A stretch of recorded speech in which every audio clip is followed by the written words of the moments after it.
In this week's video, I'm going to be telling you the story of my high school stalker. This was when I started high school in New Zealand. There was a guy in the year above me that started to get an infatuation with me. He would follow me around, he would always come and talk to me, and I wasn't interested, but at the same time, I didn't want to be rude. And I told my friends about him, and they immediately knew who he was. He had ADHD and was on Ritalin. And my friends started pushing me to be his friend and pretend that I liked him because they wanted to get some of the Ritalin to try out. This was when I was about 14 or 15. And at this point, I sort of caved to the peer pressure and I did that. One of my friends must have given him my phone number because one night I got a call from him and he was in hysterics. He said that his parents found out that he was giving his medication away. They noticed that some was missing and he was in like total freak out mode. And he started telling me that he was going to kill himself, and I was trying to say, no, no, no, don't do that, don't do that. And then he told me that he was going to kill himself unless I told him that I loved him.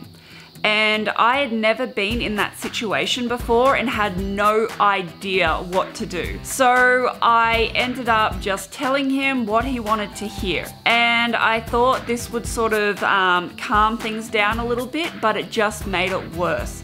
His infatuation with me started to get a billion times worse.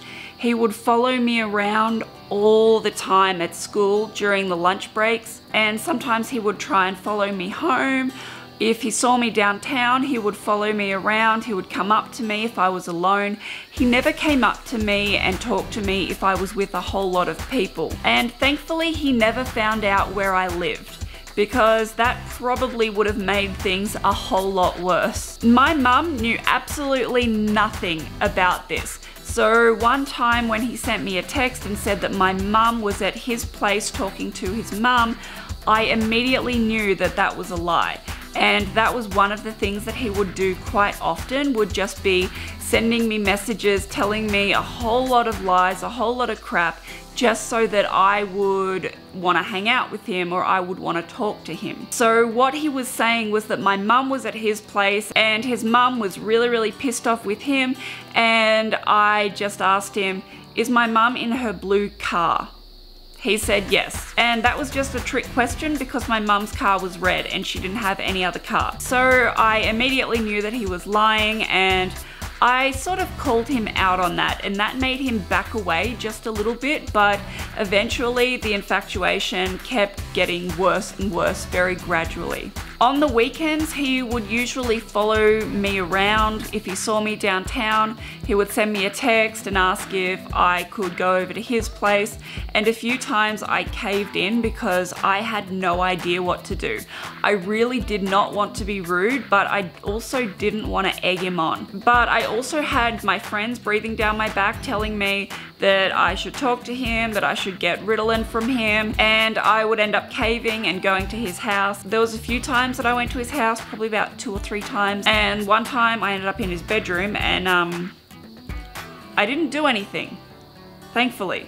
But he was trying to push that for me to do that, but I really did not want to. He started to figure out the places that me and my friends would hang out during the weekends, and he would start to hang out around those places. So just to avoid him, I would avoid those places so I knew that he wasn't going to be where we were.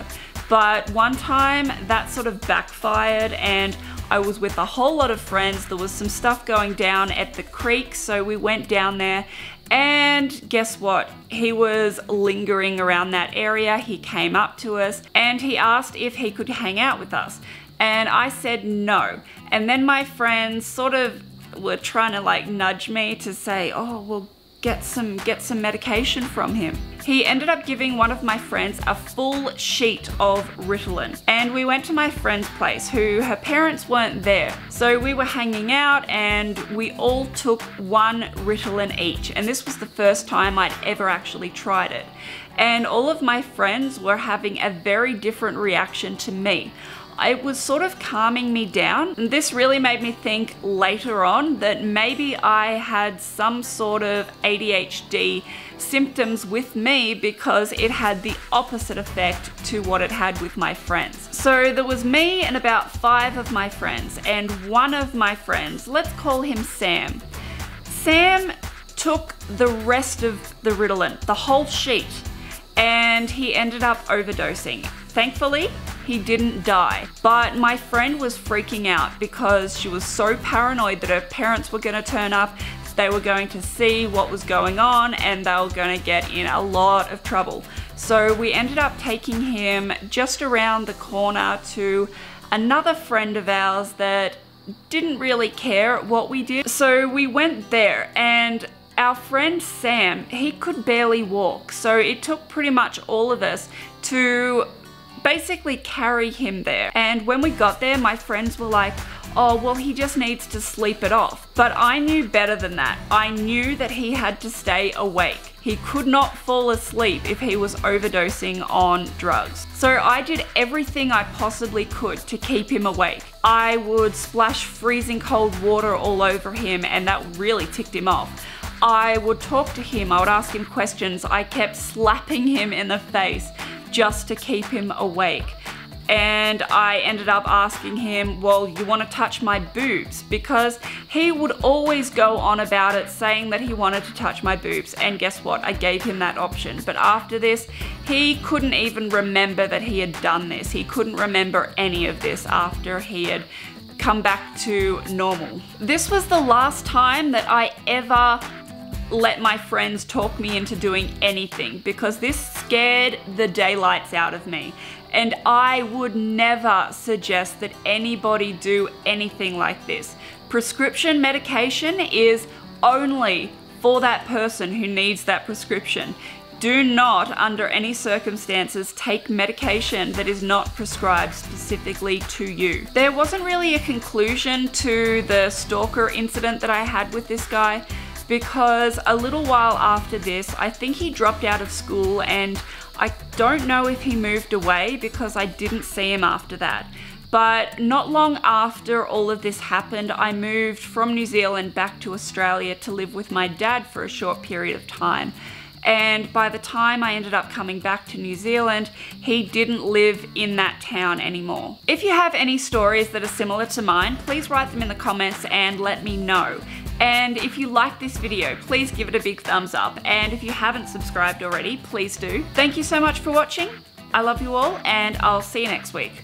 Bye.